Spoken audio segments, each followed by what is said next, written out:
বিএজিসির সরস্বতী পুজো এসে গেছে। হ্যাঁ তিতলি, বিএজিসির সরস্বতী পুজো মানেই আমাদের ছোটদের পুজো। মা সরস্বতী দেন বিদ্যা আর বুদ্ধি। প্লাস পরীক্ষার আগে মাথা আটকে গেলে তাই তুই এত মন দিয়ে অঞ্জলি দিস। শুনে ফেলবেন। আমাদের পুজো শুরু হবে সকাল 10টায়। হ্যাঁ, মন্ত্র ধূপ, মনটা শান্ত হয়ে যায়। আর 12:30 হবে আমাদের বাচ্চাদের কিডস পুজো। পুরোহিত মেশো সুন্দর করে আমাদের পুজোর আচার বিধি বোঝাবেন। আর দুপুর 1টায় কচি কাচাদের হাতে খড়ি। তুই এইবার ঠিক লিখবি তো?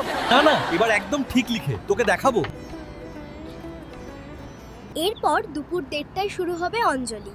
সবচেয়ে সুন্দর এই মুহূর্তটা। হ্যাঁ, খুব ভালো লাগে, সবাই কি সুন্দর একসাথে মন্ত্র পড়ে। ও জয় জয় দেবী চরাচর সারে, উঁচু যুগ শোভিত মুক্তাহারে।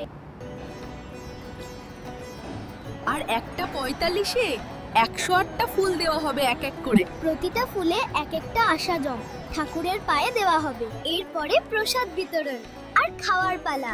আমার ওই মাখাটা খেতে দারুণ লাগে। তুই একটা পেটুক। 2টোর সময় হবে আরতি। আরতি শেষে সবাই প্রদীপের তাপ নেব মাথায়। হ্যাঁ, আর 2:30-তে হবে ঠাকুরের বিসর্জন। কিন্তু মজা তো এইবার শুরু। লাঞ্চ হাট স্ন্যাক্স খাওয়া দাওয়া সবাই একসাথে। তারপর বাচ্চাদের কালচারাল প্রোগ্রাম। তারপর ডিনার আর সাংস্কৃতিক অনুষ্ঠান রাত 10টা অবধি। এই হচ্ছে বিএজিসির সরস্বতী পুজোর টাইমলাইন। তোমরা সবাই আসবে, একসাথে খুব মজা হবে।